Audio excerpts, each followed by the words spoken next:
Okay, welcome to episode 2. Here we're going to be showing some tips and tricks of Madden 20 in the franchise mode. And we started off with the Buffalo Bills. My plan was to move them to Brooklyn. Apparently they had some kind of a scandal. They lost all their players. So as you saw in episode 1, we started with a roster of 55 overall, and I basically replenished this roster with free agents, and so at least we're up to 68 overall, but actually the defense is actually not too bad. So we went with a 3-4 defense. We have some decent players here. Eric Berry.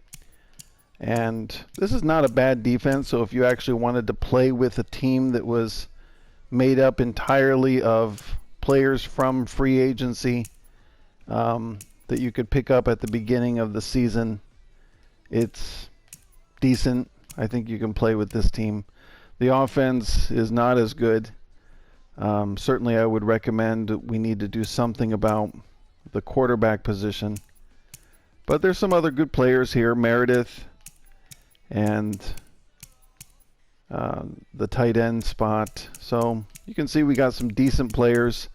But obviously, when I simmed through the season, we didn't do very well. We actually finished, we're right now 0-15, so that's pretty bad.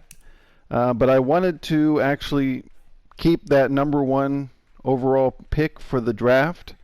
That's going to be very useful, and so we're going to get into some tips here of how to transform this team into a really good team, a playoff caliber team pretty soon. Now, one of my self-imposed rules is when I pick up a player in free agency, they must play at least one full season on the roster before I'm allowed to trade them. So all of these guys have now played 15 games, so I got one more game to go. And if I wanted to, I could actually go in and re-sign some players.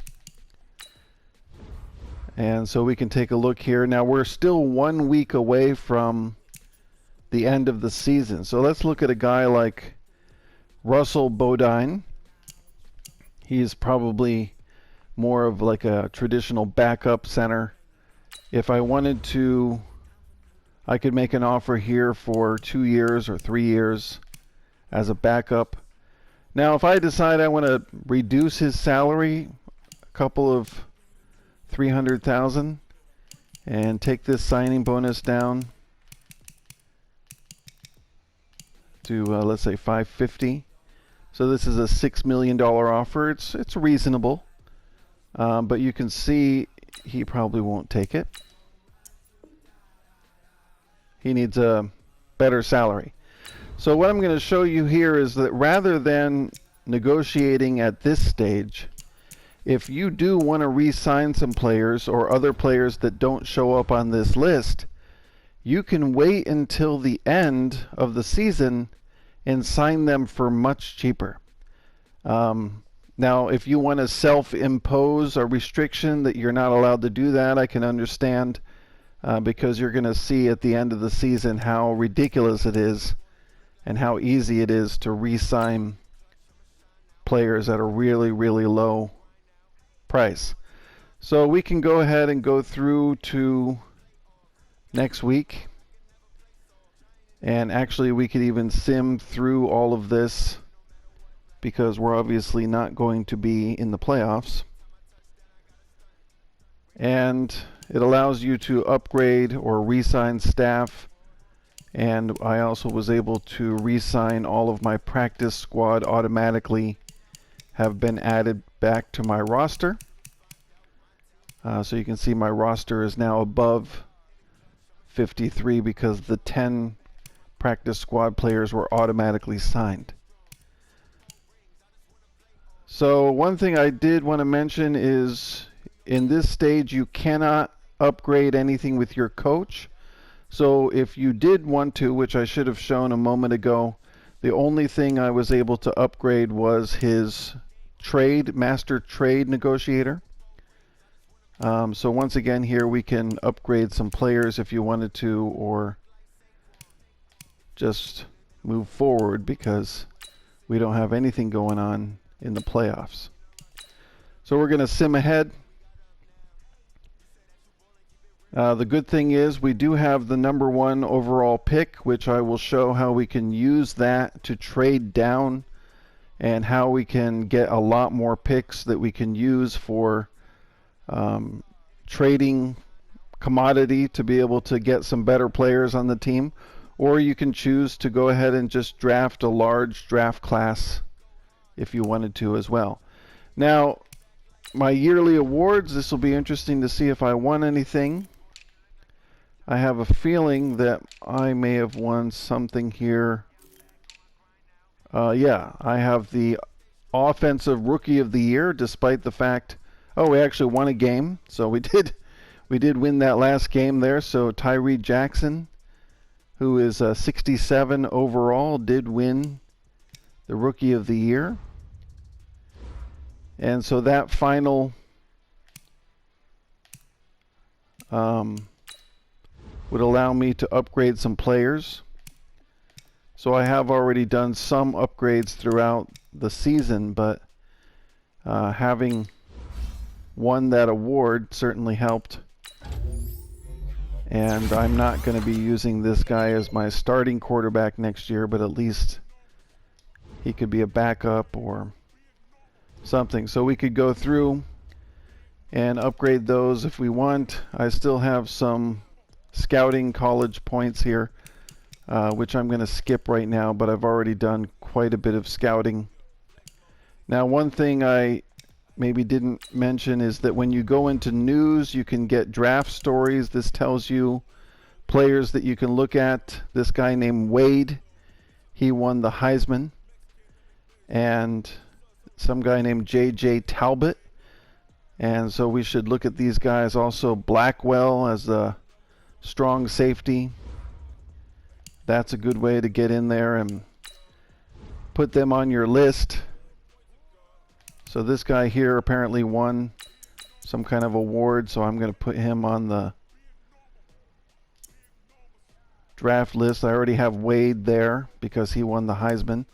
So that's usually a pretty good indication that they will have star or superstar as the development trait. And they have another guy, strong safety. Was it Blackwell?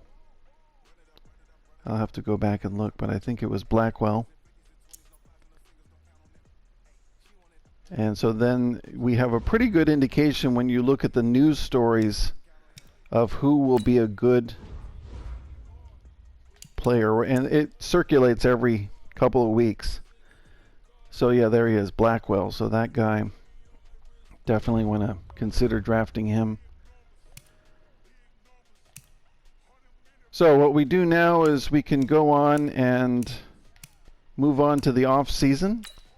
This is where we will see our first amazing tip to be able to re-sign players. So we're going to see that not only were the opportunity to re-sign your players. All right, so this is my last opportunity to re-sign players. So let's go in there and look for Bodine. If you remember, he rejected my last offer, which was a reasonable offer. And I don't know if that would spoil things or not. I have quite a few players, because all of these guys, when you pick them up as free agents, they only sign a one-year deal in the beginning. And so here he is, last chance to go after this guy. By the way, we are now the Barons, so my owner, Robber Baron, has decided to name the team after himself. And so we are now the Barons. And so if I wanted, I could give him a 3-year deal. I gave him 1.5 and a 550,000 signing bonus, which he rejected.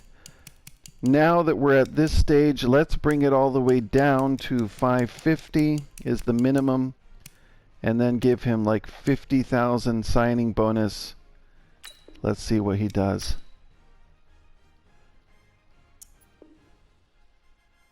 Oh. He says, I would like to play for a new team next year, so he didn't like that. Okay, so apparently he was offended. And I think the reason why, I can franchise tag him, that is an option that I have. But I think the reason why he has fallen into this category is because I had already offered him another contract during the year, during the season. If I had not done that, he would be like any one of these other guys, like Eric Berry. Let's take a look here. If I go ahead and give the same contract, $550,000, and give him a really small bonus. In most cases, you don't even have to give any bonus at all. But, you know, I want to make sure we're moving to Brooklyn, so he's going to need some money for a new apartment. And so we'll give him like a $50,000 bonus. But Eric Berry is 85 overall with a ridiculously low salary. And he says that's a good offer. I'm glad we got the deal done. In fact, this is basically the case with all of these guys. This is a major glitch that you can re-sign as long as you haven't offered them anything during the season. Now you can offer them this ridiculously low. Let's see if we can do this with no signing bonus at all.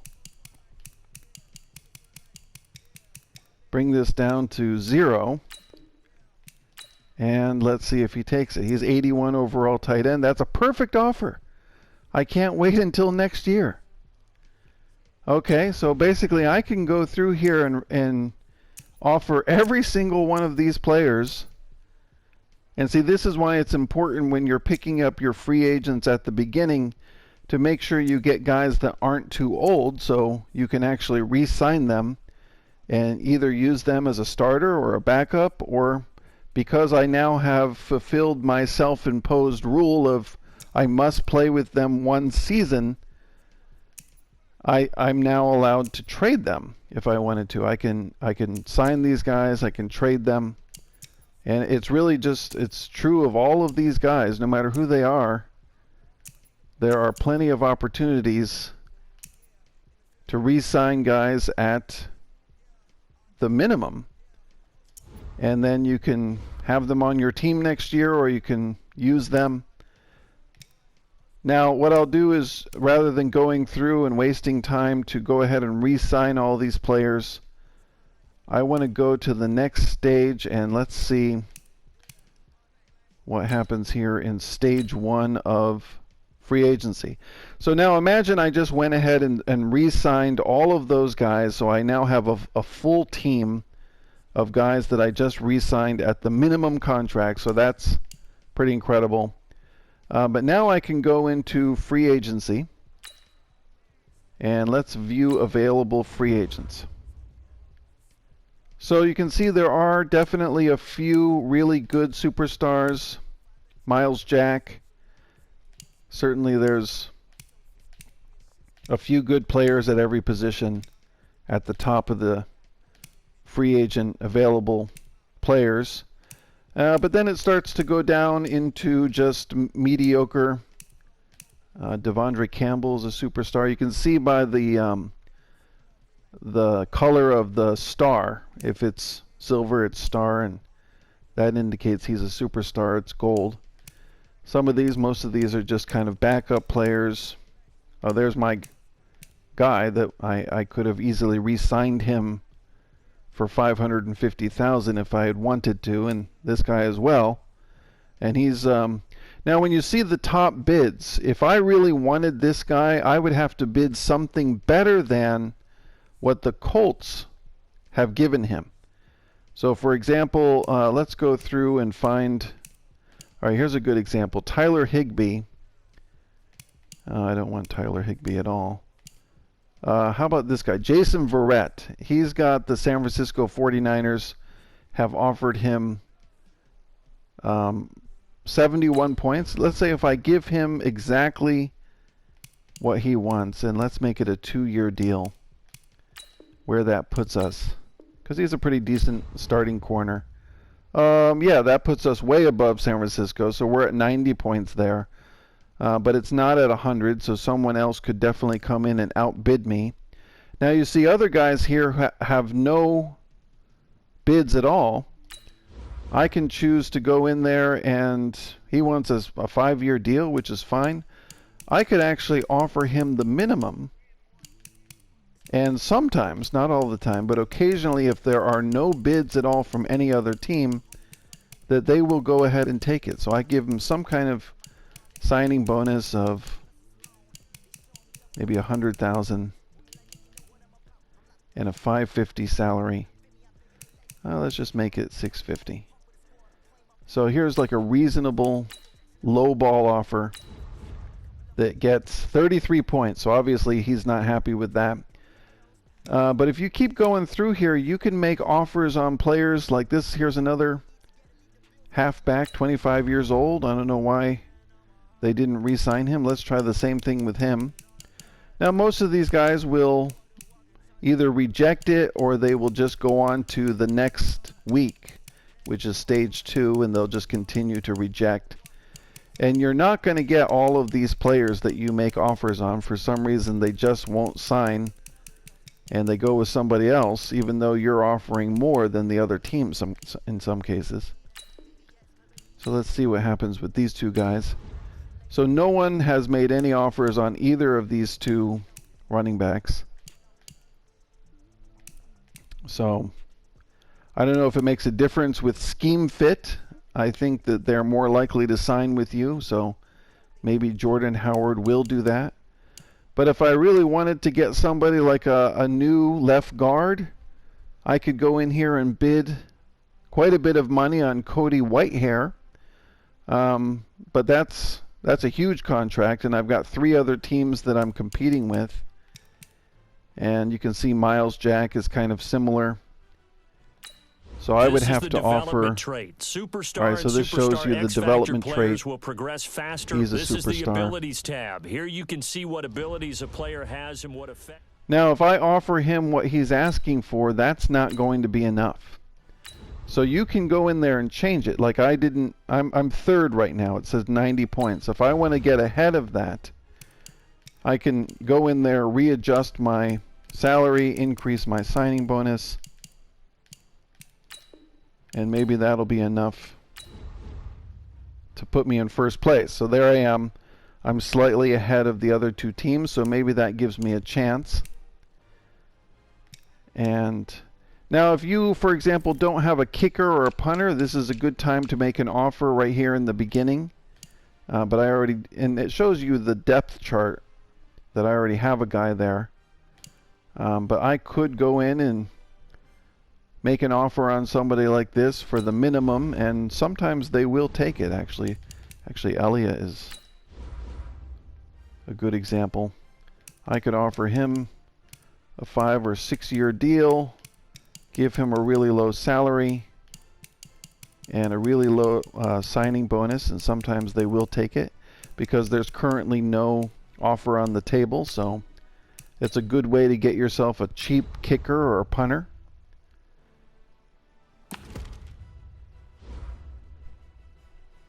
So now let's see, how about, I didn't want to make an offer on Cody Whitehair because the next thing I'm going to show you I think is going to be really surprising is trading. During the time of free agency, teams are extremely vulnerable because their needs are very high because they currently have holes on the team that they need to fill. And obviously they can fill them with free agency or they can fill them in the draft. But I can go in there and find a guy, instead of bidding an arm and a leg on Cody Whitehair, I can go ahead and get somebody even better, Joel Bitonio. And let's see, what do they need? A left tackle. I have this backup caliber Cody Ford, but for some reason, if you notice in the upper left-hand corner, it appears green up here. So that means they really like this guy. even though you can see that there's no comparison, an 87 to a 68.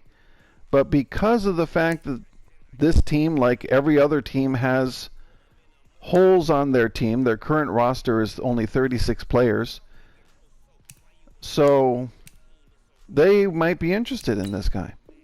So look at that. More than halfway. It gets all the way to almost to Joel Bitonio's head. And so if I can find another player to add, and I see here that they need a middle linebacker, a center, a right tackle, a strong safety. So I can go through my players and find players that I have.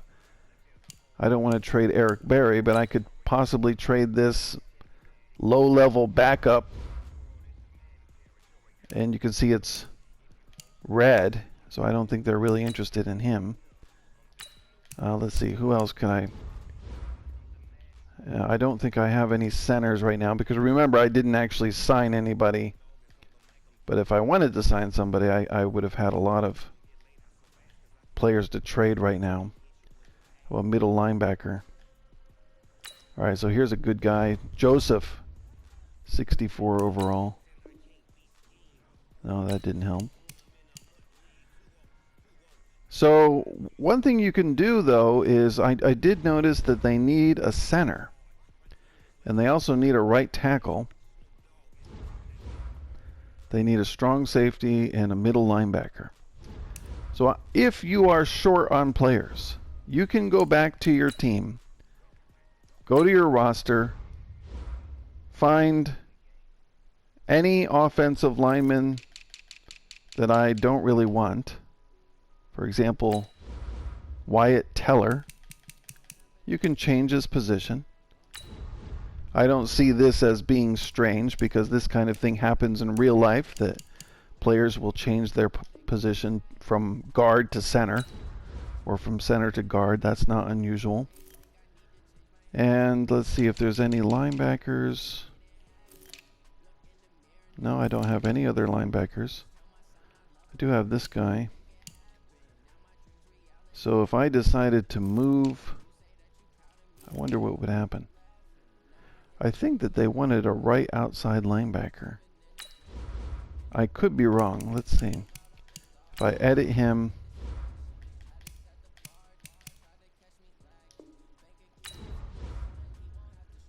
so now a couple of players have changed.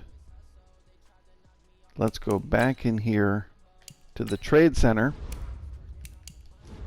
So now I've put my players I moved them reasonably. I think it's not unusual that you could move a player from guard to center. Let's see what a difference this makes. Oh, he's still red. Oh, that's the Bears. All right, so we're looking at the Browns. All right, so now he's orange, because that is a player, a position that they did indicate that they wanted. So if I add him together with that left tackle, I might be able to pull off the trade heist of the century here with two backup offensive linemen for Joel Bitonio. And they did it. Isn't that interesting? So this is something you can actually go through and just rob players at this point. So I am the robber baron, so I can pretty much go through and get all pro caliber players at every single position with just trading backups. And so if I had gone back and re-signed all of those players that I had last week, I would have been able to use all of them to basically go through each team and find what positions they really want. And I could probably make an entire team of all pro caliber players like Bitonio at every single position using this little tip here. Now, of course, probably EA will realize that there's something wrong, and I would imagine in a patch they may fix this. And you may also want to put a self-imposed rule and not do this, because it will make it almost not fun that you can just make your team so easily.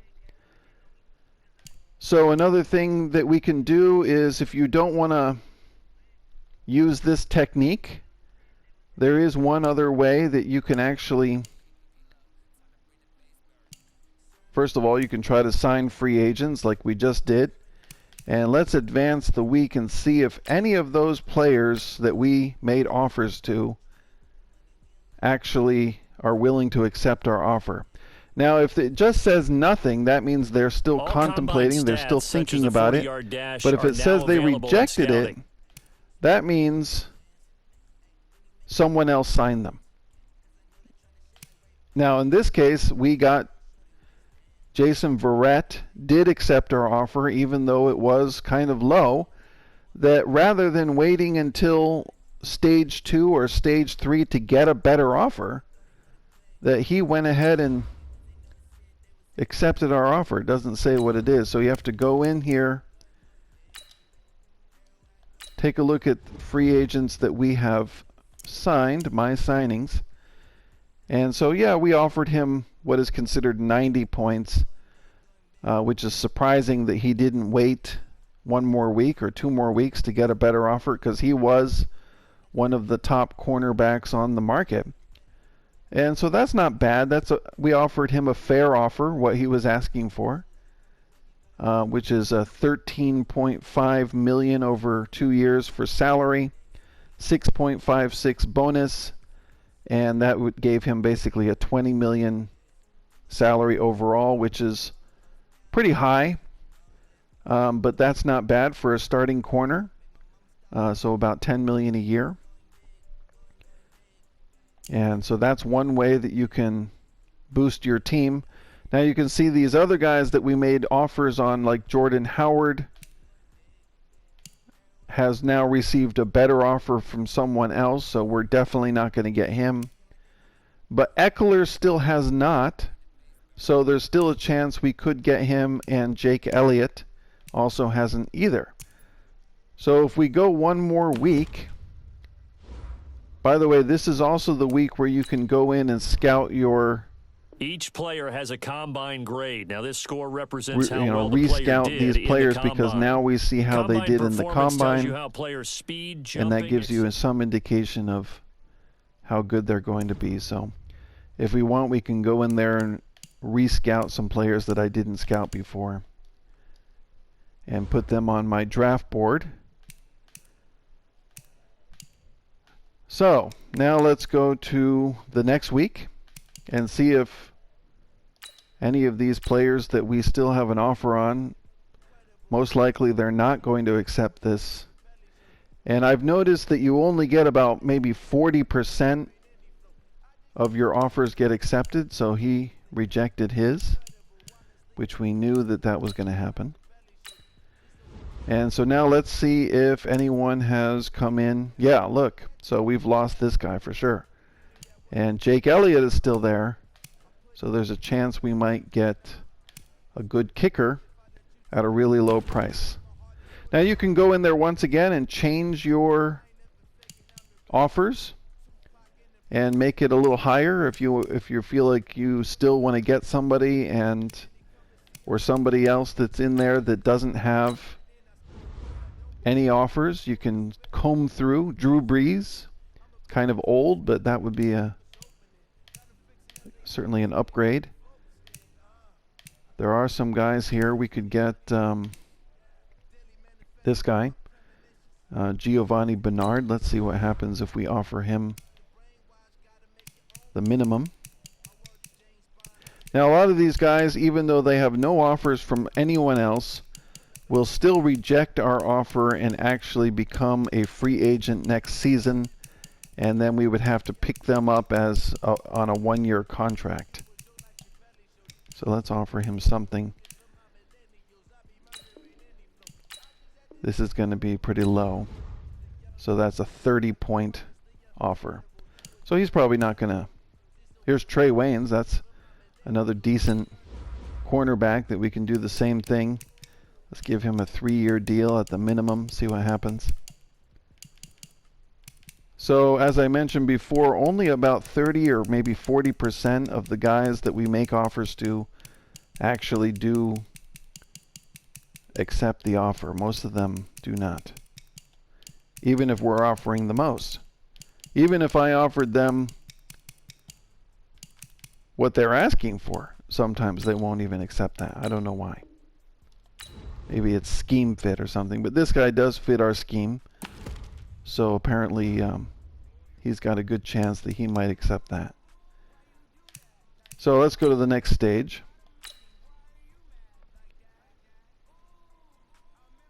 And yeah, this is a great way to pick up players for a low price. Okay, so we did get Trey Waynes. I think it may be because of the scheme fit. And then this guy we knew wasn't going to accept it, so he got drafted or signed with someone else.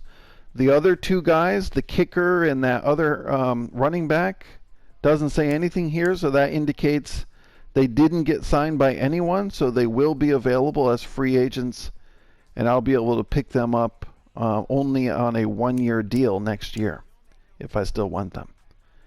But I do find it interesting that sometimes players will prefer to just remain free agents rather than signing with someone. So we did get an upgrade here to our defensive secondary. We've got Jason Verrett over here, an 82 overall, and we got Trey Waynes. So that's a pretty nice upgrade. Now again, if I wanted to go back, I could have re-signed all of the players that I had on the last week when I went to the first week of the off season. I could have re-signed all my players at the minimum, and so I'd have a really strong team just from that alone. And then I could have used all those players to go ahead and make trades during the most vulnerable time, which right now it's not as vulnerable because many teams have picked up free agents. So the next stage is the draft. And before I go to the draft, I think you can do it now, or you can do it, I don't think it really matters so much, but let's take a look. Let's go to the draft. So I have the number 1 overall pick, and I believe the Tampa Bay Buccaneers are second. So rather than going in there and effort you spend scouting comes down to this. Start the all right, draft so I can see the free agency recap if I want to see my signings, as well as other signings that happened or didn't happen. So this shows players that will be free agents. Apparently Drew Brees does not retire, so yeah, so even though I offered something to him, he's going to become a free agent. So there's a lot of guys here. I could have made offers on many of these players, and some of them would have signed.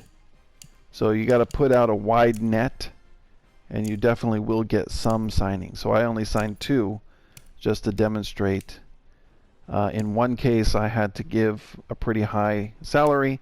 In another case, I gave pretty much the minimum, and I was able to get both of them. And so in this stage now, we're looking at starting the draft. The Brooklyn Yanks are now on the clock. All right, so usually at this stage, I will pause the draft. I don't want that clock to be going. And I can trade away the pick. So this is what I'm being offered, is the 5th pick in the draft plus round 1, pick 13 in... Oh, wow. So somehow the Raiders have 2 first-round picks, and they're also going to give me the first-round pick of their 2021. So this is a great deal here. This is awesome. Now, if you don't like this deal, there are other ways that you can just simply go in. You don't have to take what's being offered. You can actually go in, and I could simply trade down if I wanted to go to the Buccaneers and they have here the second overall pick. But they don't have as much to offer as the Raiders. They could give me their first round pick for next year and their second round pick for this year. That's as much as they can give, which I think they would do, actually, just to move down one spot. So that's a great way to add more picks. But if you got something like this, I don't know how the Raiders ended up with 2 picks here.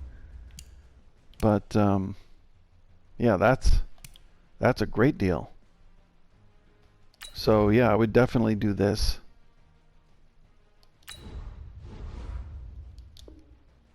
I see both teams filling out cards. You know what that means? We've got a trade. So now the Raiders have the number 1 overall pick, and I have just added another, as you can see here, and I now have 2 first-round draft picks. And I also have an extra first-round pick for next year. So that's pretty solid. And so I can continue to trade down. Rather than going for one of these players in the first round, I find that I can go after players in the later rounds, like especially if I'm looking for an offensive lineman. There may be somebody down here, like this guy looks okay. Here's a good guy in the 3rd round who has some pretty good marks and is considered to be a 2nd round or maybe early 3rd rounder, or a mid 2nd rounder who has pretty good marks across the board.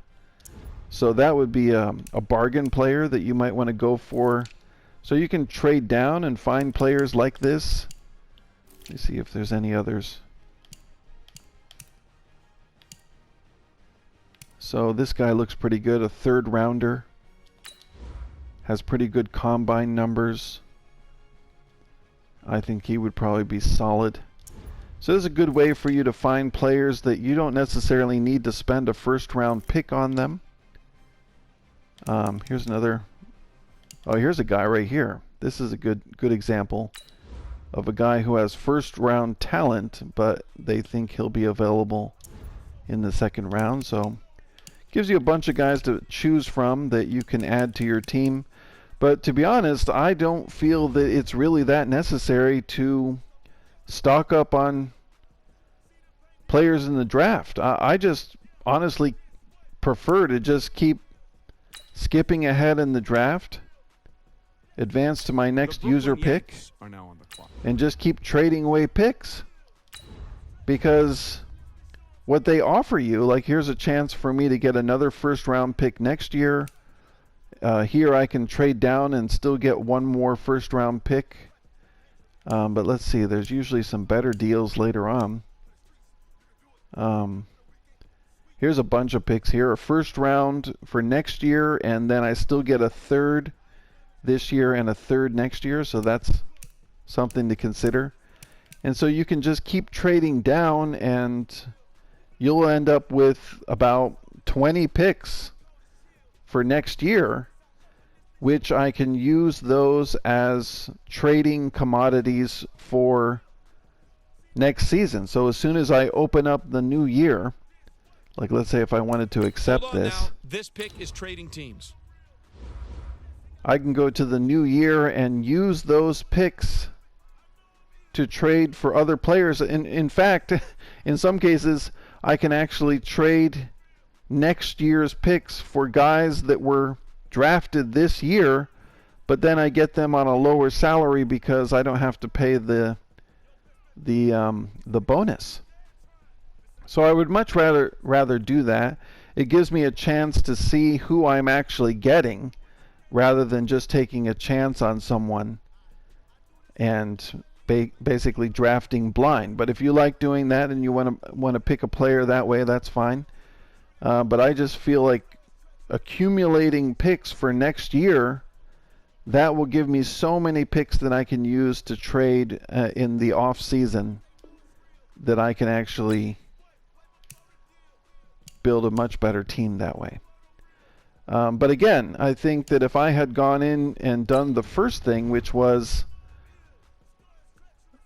go ahead and re-sign all of the players from last season at the minimum contracts and then use all those players to trade for guys like Bitonio, I would have an entire team right now of nothing but all-pros. Guys in their mid to high 80s and low 90s at every single position. I wouldn't even really need to mess around with free agency that much, because I could probably fill up this entire team with players that I traded for, that I used my guys that I signed at the end of last season. So that's really the best tip. Now, really the question is, how much do you want to impose these self-imposed restrictions? Because at some point, it kind of makes the game not very fun if you don't try to exploit the game, because that's the purpose of the game. We're not just playing, we're also trying to be a general manager and exploit the game as much as we can in order to maximize what we have and try to upgrade the team as best as we can. So I hope the EA, kind of goes in and makes some adjustments to make it a little more challenging. But you'll see in the next episode, episode 3, what my team will look like. So basically, we started with a team of 55 overall, and how in one season I can transform that team into a completely Pro Bowl caliber team. So I'll do 2 different things. One, I'll use the glitch where I can go in and make all those trades during the free agency and exploit teams that way. Or if I decide to not do that and just wait until after the draft and try to use these draft picks and other players to make trades at the beginning of next season, and we'll see what a difference that can make in putting together my 2020 roster. So look for that in episode 3, and then we'll be able to see where we came from and what we were able to build in just 1 year.